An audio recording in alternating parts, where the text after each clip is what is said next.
기도에 대해서 같이 여러분들하고 좀 나누어 보고자 합니다. 저는 모태 신앙인으로 자라서 그동안에 이렇게 성장하면서 기도해야 된다는 이야기 수도 없이 들어봤었거든요. 근데 솔직히 말씀을 드리면은 기도를 왜 해야 되는지, 기도를 왜 해야 되는지, 기도가 과연 무엇인지, 또 하나님은 왜 우리의 기도를 들어주시는지, 또 무엇이 참된 기도인지, 그러니까 이런 부분들에 대해서는 제가 잘 모르고 기도를 했던 것 같아요. 제 성향이 또 뭔가 이해가 안 되면은 잘 못하거든요. 다른 분들은 이해가 안 돼도 잘 하시는 분들 참 계시는데, 그런 분들을 보면은 저는 굉장히 좀 부럽습니다. 저는 이해가 안 되면은 어떻게 제 삶 가운데 응용을 하고 적용을 해야 될지 그런 부분들이 전혀 갈피가 잡히지 않아서, 그래서 그러니까 기도에 대해서 또 이런 부분들이 잘 이해가 안 되니까 솔직히 저한테 좀 기도가 좀 많이 어려웠어요. 근데 최근에 좀 말씀도 좀 보고 또 여러 가지 이제 상황들도 좀 경험하고 하면서 나름대로 기도가 대충 이런 거구나라고 하는 그 실마리라고 할까요? 그러니까 기도에 대해 기도가 딱 이거다 제가 데퍼니션을 들릴 수는 없고, 근데 나름대로 이런 쪽에서부터 이 실마리를 풀어가면은 그러면은 기도에 대해서 좀 이해를 할 수 있지 않을까라고 하는 좀 그런 부분들을 발견한 것들이 있어서 거기에 대해서 같이 여러분들하고 나누어 보고자 합니다. 이 결론에서부터 좀 말씀을 좀 드릴게요. 기도는 하나님이 우리에게 맡겨주신 일을 하기 위한 최선의 방법이다. 기도는 하나님께서 우리에게 맡겨주신 일들을 하기 위한 우리한테 있어서 최고의 무기이고 또 동시에 최선의 방법이다. 뭐 들어보신 분들은 아시겠지만은 이제부터는 성경 구절들이 주르르 나올 겁니다. 제가 이렇게 결론을 내리게 된 이유에 대해서 지금부터 여러분들하고 같이 좀 나누어 보도록 하겠습니다.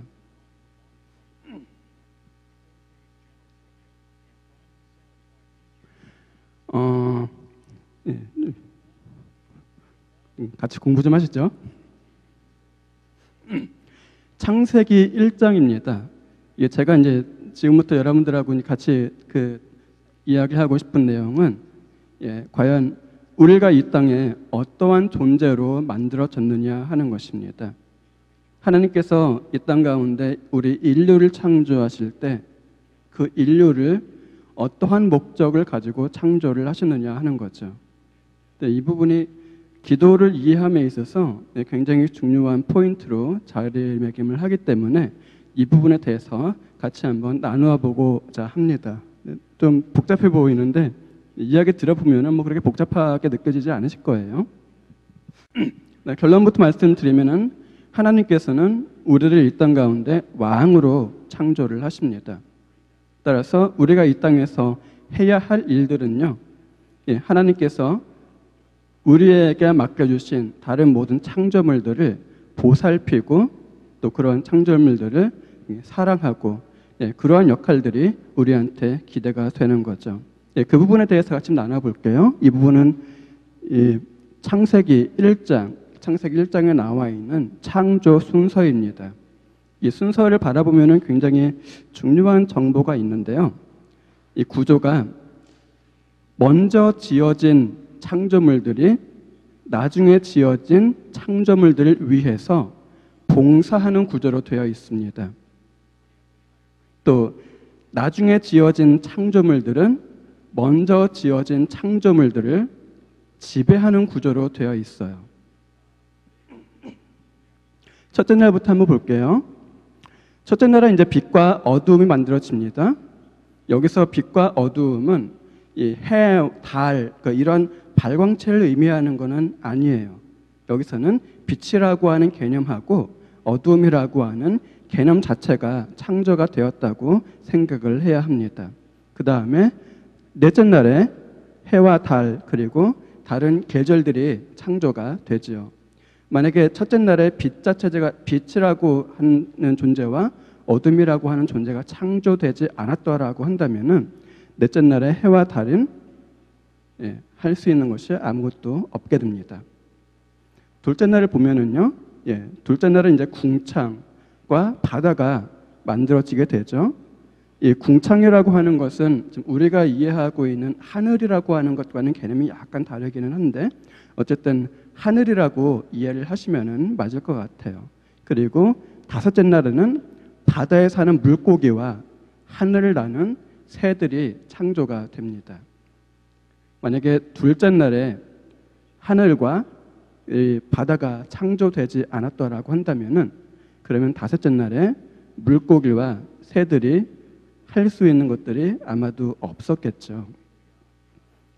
마지막 구조도 같습니다. 이 땅과 바다 그리고 채소와 나무가 셋째 날에 창조가 되게 되는데요. 이 땅이라고 하는 것은 여섯째 날에 지어지게 되는 짐승들과 온갖 가축들이 걸어다니게 되는 터전이 되는 것이고요.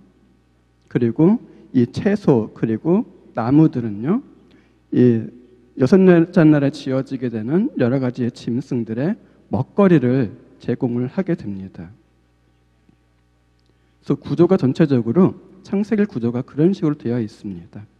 그래서 먼저 지어진 창조물들이 나중에 지어진 창조물들을 위해서 봉사하고, 그리고 나중에 지어진 창조물들은 먼저 지어진 창조물들을 지배하는 그런 구조가 창세기 1장의 구조입니다.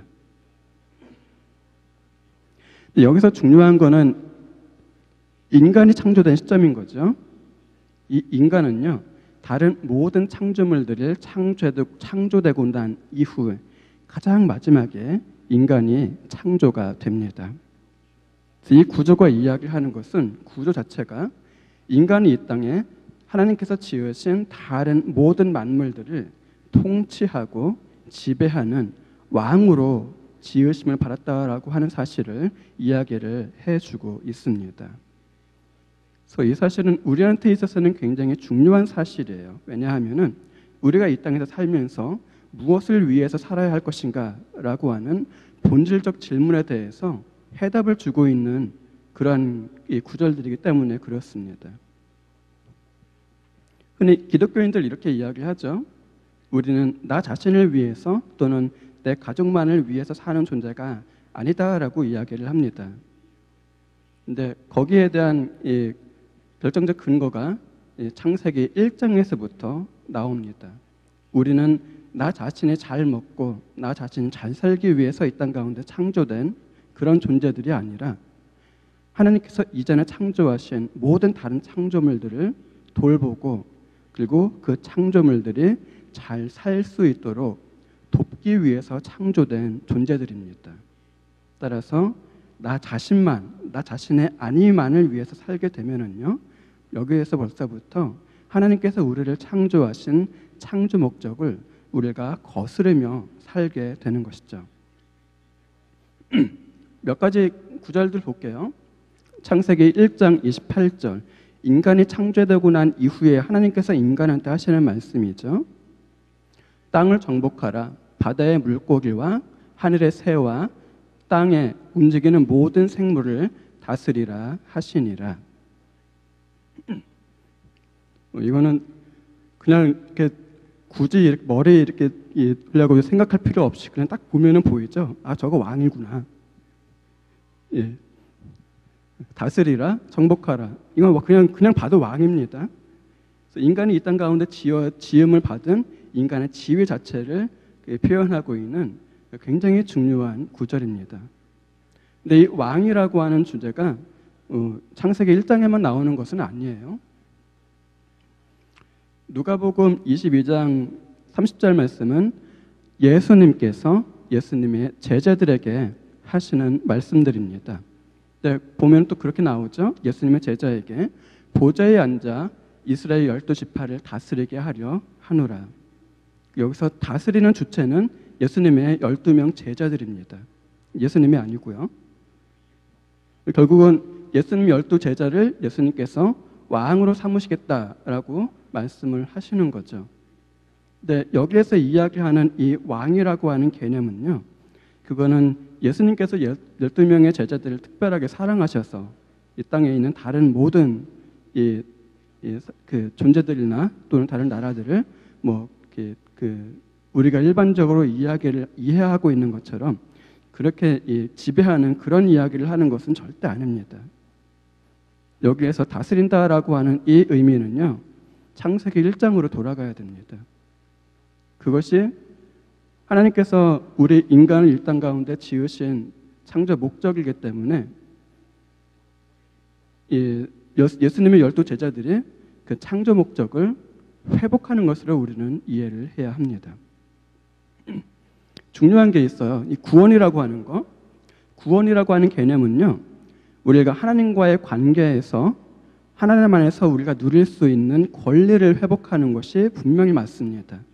그런데 또 한 가지 중요한 것은 하나님께서 우리한테 처음부터 맡겨주신 그 일들을 해야 하는 의무도 동시에 우리 안에서 회복됩니다.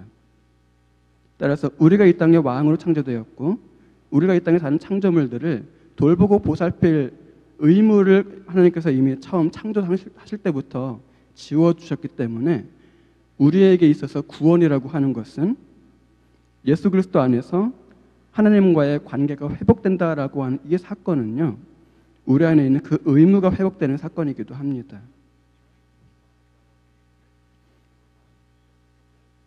고린도전서하고 이제 히브리서에 보게 되면 재미있는 이야기가 있어요. 우리가 천사를 판단할 것을 너희가 알지 못하느냐. 사도 바울이 고린도 교회에 있는 사람들한테 이야기를 한 건데요. 희한하죠? 우리가 천사들을 판단한다고 이야기를 하고 있습니다. 천사라고 하는 존재는 우리가 우리한테 복종해야 될 의무가 있는 존재는 아니잖아요, 분명히. 이 천사는 하나님을 위해서 봉사하는 그런 존재이거든요. 근데 그런 존재를 감히 우리가 여기서 판단한다라고 하는 건 이 옳고 그름을 따지는 그런 것들을 모두 다 포함하는 그런 개념입니다. 근데 천사를 우리가 판단한대요. 도대체 우리가 어떠한 권리가 있길래 사도 바울이 이렇게 이야기를 하는 걸까요? 히브리서 보게 되면 또 재미있는 이야기가 있습니다. 이 천사가 우리를 위해서 섬김을 받기 위해서 존재하는 그런 존재라고 이야기를 합니다. 뭔가 좀 이상하죠? 이 개념은요, 하나님과 우리와의, 그러니까 하나님께서 우리한테 주신 이 왕권, 왕적 권세에 대한 이해가 없으면은 이 부분들에 대해서는 이해를 할 수가 없습니다. 이거는 하나님께서 단순히 그냥 우리가 하나님 보시기에 예뻐서 야, 내가 이런 것도 주고 저런 것도 줄게, 이제 그런 단순한 의미가 아니라 이 땅에 있는 천지 만물들을 통치하고 다스릴 왕적 권세로 하나님께서 우리한테 주시면서 창조를 하셨기 때문에 저것은 우리한테 주어진 의무입니다.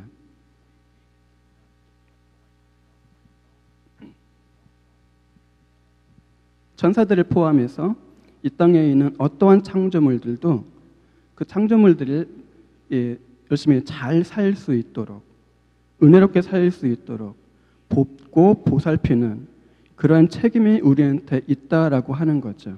그 책임을 우리가 감당하고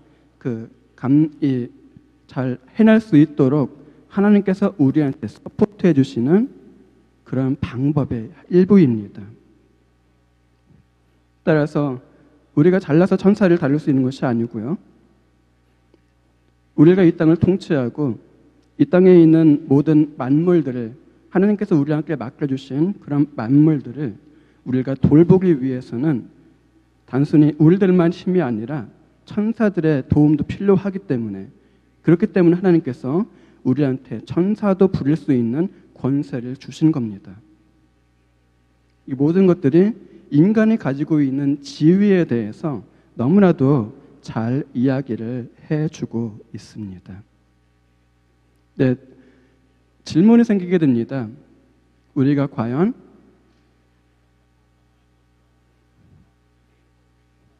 할 수 있는지. 부른디 영상 좀 보여주세요.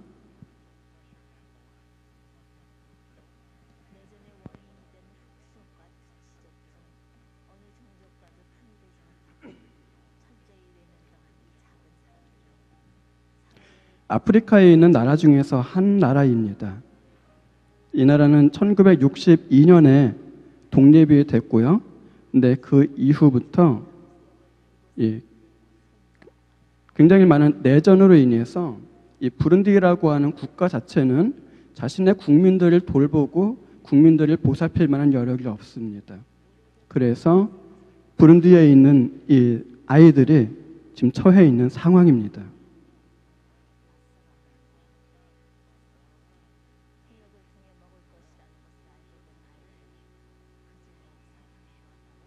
사탕을 처음 보는 겁니다.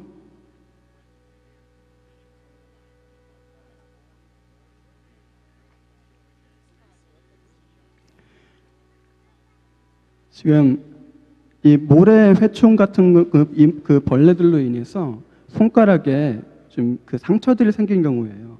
근데 저거를 어떤 약들이나 그런 것들을 발라서 이렇게 잘 치유를 하면은 가볍게 치유가 될 부분들인데 그 약이 없으니까 어머니들이 그냥 손으로 그렇게 씻깁니다.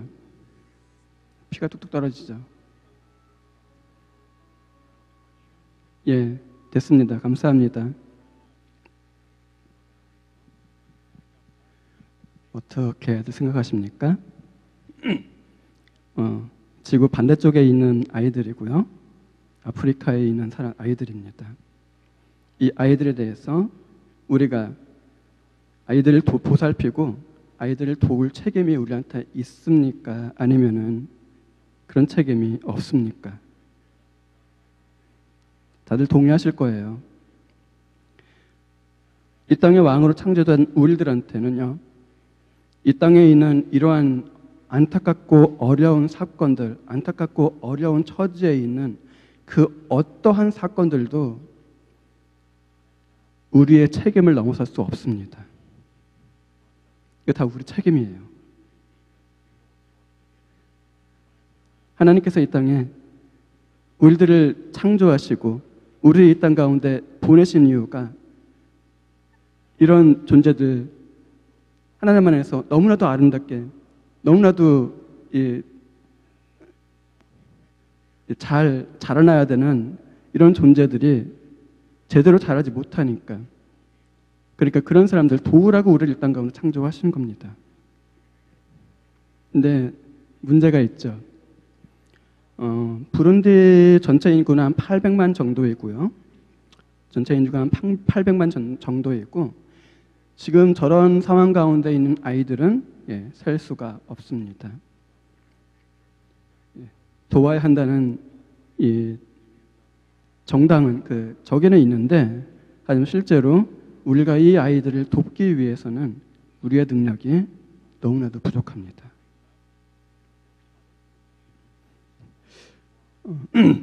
2011년 9월 달에 매일경제신문에 있는 기사 중에서 일부입니다. 아마 잘 안 보이실 것 같은데 내용을 제가 말씀을 드릴게요. 여성분이 45살이고 남성분은 39살 부부입니다. 부부가 모텔에서 자살한 사건이 있었어요. 자살한 이유는 이제 경제적인 사건 때문에 그렇습니다. 이 부부한테 남겨져 있는 모든 전 재산이 딱 80만 원 남아 있었고요. 그리고 이 80만 원 가지고 더 이상 어떻게 해볼 수 있는 이 모든 희망들을 잃었기 때문에 결국 이 부부가 최종적으로 선택한 것이 모텔에 들어가서 같이 동반 자살하는 겁니다. 한국 사회에서 이 사람들이 죽게 되는 이 가장 큰 이유는 암이라고 이야기를 하고요. 그리고 한국 사회에 지금 사람들이 죽어가고 있는 두 번째 이유는 자살입니다. 우리나라 자살률은 지금 세계에서 1위고 그리고 사람들이 자살하는 이유 중에서 가장 큰 이유가 지금은 경제적 이유입니다. 어떻게 생각하십니까? 이 두 부부, 우리에게 이 사람들에 대한 책임이 있을까요? 없을까요? 예. 아까도 말씀드린 것처럼 이 땅에 벌어지고 있는 일들 중에서 우리의 책임을 넘어서는 사건들은 단 하나도 있을 수가 없습니다. 우리가 이 땅에 왕으로 창조되었기 때문에 그렇습니다. 다 우리 책임입니다. 이미 이 빈부격차의 문제는요, 우리가 살고 있는 이 세상에서 이미 일반화되어 있는 문제이고요. 이런 문제들은 비단 이 두 부부뿐 아니라 또 한국뿐 아니라 전 세계적으로 굉장히 가장 큰 문제 중에서 하나입니다. 이 문제, 우리가 무시할 수 있는 문제 아닙니다. 근데 역시 문제가 있습니다. 우리가 할 수 있는 능력이 하나님인 것도 아니잖아요. 우리가 할 수 있는 능력이 안 되는 거죠. 분명히 하나님이 이 땅 가운데 왕으로 우리를 지으셨고 왕답게 우리가 이런 문제들을 잘 다룰 수 있어야 되는데, 하지만 지금 우리가 가지고 있는 능력들, 우리가 가지고 있는 실제로 할 수 있는 어떤 행위들이나 이런 것들이 굉장히 제한적이에요. 그래서 우리 힘으로는 이런 문제들을 해결할 수 있는 능력이 없습니다. 그러면 우리가 할 수 있는 게 무엇이 있을까요? 예, 그것이 기도입니다. 이 상황에서 우리가 할 수 있는 가장 큰 무기가 바로 기도입니다. 다시 통치 문제로 한번 돌아가 볼게요. 통치 문제. 우리가 이 땅에서 왕으로 이 땅을 다른 모든 이 창조물들을 보살피고 잘 이렇게 케어해야 되는 그런 책임이 우리한테 있습니다. 그런데 그 책임을 누가 우리한테 주신 겁니까? 하나님께서 우리한테 주신 거죠. 궁극적으로 그 모든 책임은 누구한테 있는 겁니까? 예, 이 모든 책임을 져야 할 분은요, 우리만은 아닙니다. 사실은 하나님이 여기에 대해서 책임을 지셔야 되는 거죠. 따라서 우리가 하나님한테 요구하는 것은 이런 겁니다. 하나님, 이런 문제들에 대해서 분명히 제가 무엇인가 액션을 취해야 하는 것은 알지만, 하지만 제가 할 수 있는 데에는 한계가 있습니다. 여기에 대해서는 주님께서 도와주셔야 될 것 같습니다. 도와주세요.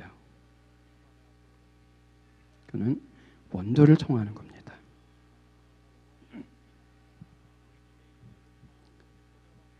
분명히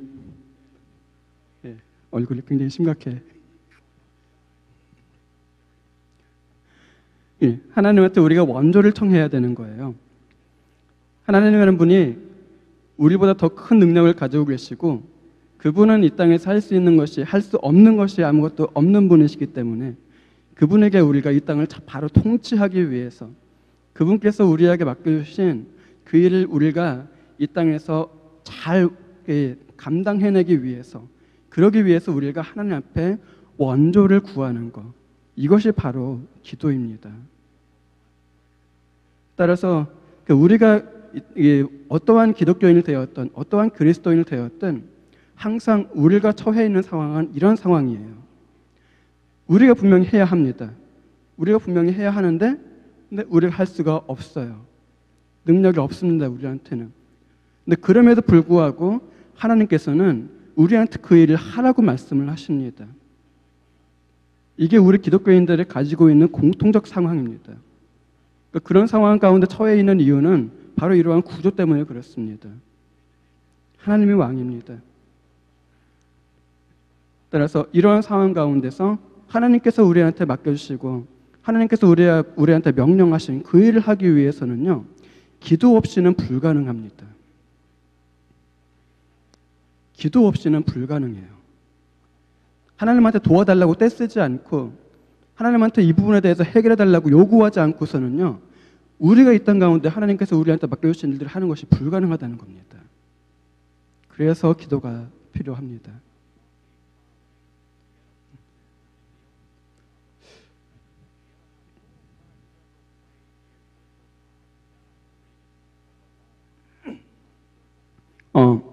성경을 보니까 제가 좀 궁금해하던 부분이었어요. 도대체 우리가 기도를 하면은 그 기도가 어떠한 메커니즘에 의해서 이루어지게 되고 어떠한 메커니즘에 의해서 이 땅에서 어떤 그러니까 우리가 기대한 일들이 벌어지는가라고 하는 부분은 제가 평소에 굉장히 궁금해하던 부분이었거든요. 근데 계시록 보니까 그런 말씀이 있더라고요. 그냥 한번 읽어볼게요.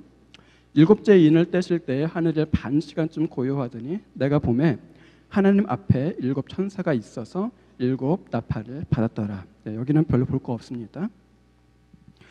또 다른 천사가 와서 제단 곁에 서서 금 향로를 가지고 많은 향을 받았으니 이는 모든 성도의 기도와 합하여 보좌 앞 금 제단에 드리고자 함이라.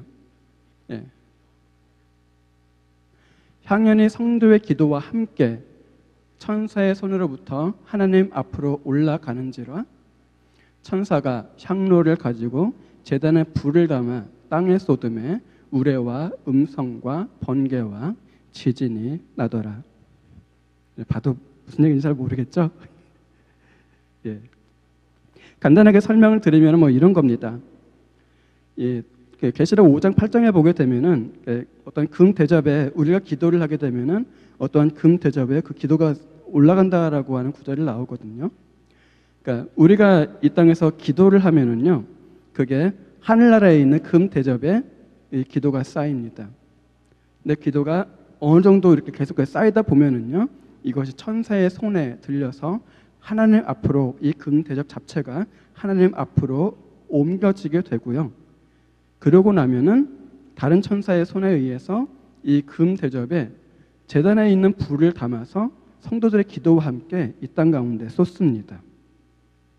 이 땅 가운데 쏟게 되면은 뭐 우레와 음성과 번개와 지진을 나더라. 뭐 이런 사건들이 벌어진다는 거죠. 이게 기도가 가지고 있는 그 메커니즘을 굉장히 잘 설명하고 있는 것 같아요. 그래서 우리가 이 땅에서 기도를 하게 되면은요, 그 기도가 어찌 되었든 간에 하늘 어딘가에서 기도가 쌓이게 된다는 겁니다. 그리고 그 기도가 어느 정도 쌓일 때까지는 이게 응답이 없는데 그게 어느 정도 쌓이고 나면은 하나님께로 이 기도 자체가 상달됩니다. 하나님 앞으로 상달되게 되면은 그 다음에 비로소 하나님의 주권적 개입이 이 땅 가운데 일어나게 되고요. 하나님의 주권적 개입이 이 땅 가운데 일어나게 되면은 그러면은 뭔가가 벌어집니다. 그래서 이게 계시록을 통해서, 계시록은 좀 상징적 의미들이 많이 있는데 계시록을 통해서 우리에게 보여주시는 기도에 대한 의미입니다. 예, 여기까지 들으셨으면 이제 아마 이 말씀에 좀 이해들이 많이 되실 것 같아요. 예, 마가복음의 내용을 보게 되면은 예수님의 제자들, 예수님께서 이제 예수님의 세 명의 제자들하고 어느 산에 올라가셨다가 내려오셨는데 내려오셔서 보니까 예수님의 다른 제자들하고 서기관들하고 또 한 귀신 들린 아이의 아버지하고 서로 간에 이렇게 무슨 소동이 벌어져 있는 거예요. 근데 예수님이 내려오시니까 그 아이의 아빠가, 귀신 들린 아이의 아빠가 예수님한테 와서 내 아이가 귀신을 들려서 당신의 제자들한테 이 귀신을 쫓아달라고 부탁을 했는데 근데 귀신들을 쫓아내지 못했습니다 라고 이야기하는 장면이 나옵니다. 네, 결국 예수님께서 그 아이의 귀신을 쫓으시고요. 제자들이 이제 궁금하잖아요. 예수님은 귀신을 쫓았고 예수님의 다른 제자들은 쫓아내지 못했는데 그 이유가 무엇인지 예수님한테 물어보았을 때 그때 예수님께서 하시는 말씀이 이겁니다. 기도 외에 다른 것으로는 이런 종류가 나갈 수 없느니라.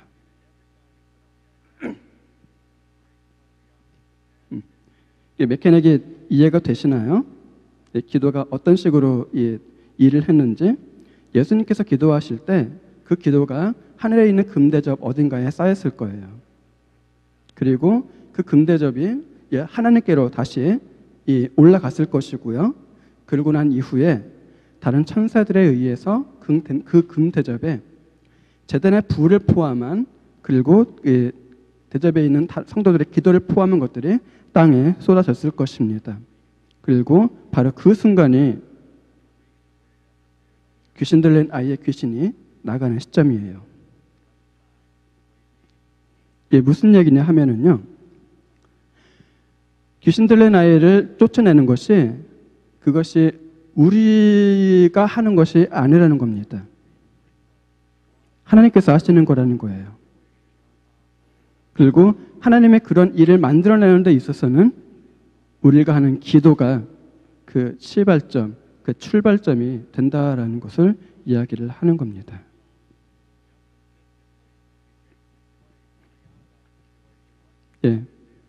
여기까지가 제가 기도에 대해서 정리를 한 부분들입니다. 이러고 나니까 이제는 기도가 뭐구나 이제 좀 감이 좀 잡히고요. 요즘에는 좀 기도하는 게 좀 즐거워지는 것 같아요. 어떠십니까?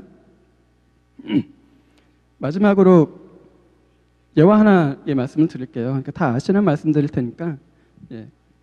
조지 밀러 목사님이라고 하는 목사님이 계셨죠. 평생 살면서 5만 가지의 기도에 대한 응답을 받으셨다는 분이신데, 그분이 영국의 브리스톨이라고 하는 지역에서 62년간 고아원을 운영을 하십니다. 고아원을 운영하셨다는 그 방법이 참 특이한데요. 정부들이나 부자들이나 그 어떤 사람한테도 재정적으로 후원해달라는 부탁을 하지를 않았대요. 재정적으로 후원해달라는 부탁을 하지 않으시고 이분이 의지하셨던 것은 기도입니다. 먹을 거 없으면은 바로 그냥 무릎 꿇고 앉아서 기도하는 거죠. 언제까지? 주실 때까지. 먹을 거를. 근데 이분이 평생 62년간 고아원을 운영하시면서 총 10만 명이 넘는 고아들을 먹이셨다고 이야기를 하고요. 그리고 이분이 고아원을 운영하시면서 고아들을 굶기셨던 적은 단 한 번도 없었다라고 이야기를 합니다. 그래서 기도가 우리한테 있어서는 가장 큰 능력이자 또한 가장 큰 우리의 무기가 된다는 거죠.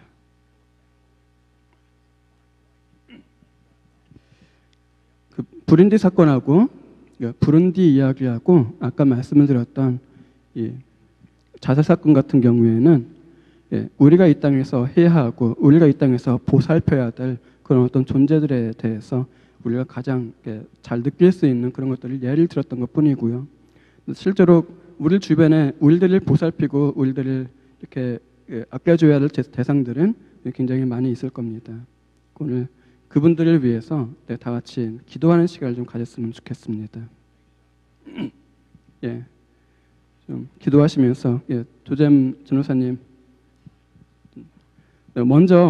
제가 먼저 좀 부탁드리고 싶은 것은 이 부분을 위해서 같이 기도했으면 좋겠습니다.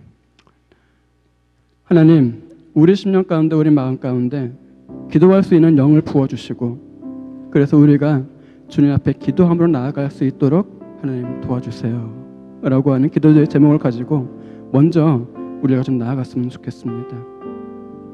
하나님 감사합니다. 아버지 하나님, 기도의 능력에 대해서는 저희들이 이제는 머리로 이해를 했습니다. 이제부터는 하나님 그 능력을 저희 삶 가운데서 경험할 필요가 있습니다. 주님, 저희 삶 가운데서 그 기도의 능력을 경험케 하여 주시옵시고 하나님의 이 땅을 통치하시고 하나님의 이 땅을 다스리는 그런 진정한 왕이라는 사실들을 저희들이 기도를 통하여서 그리고 삶의 경험을 통하여서 알 수 있도록 하나님 도와주시옵소서.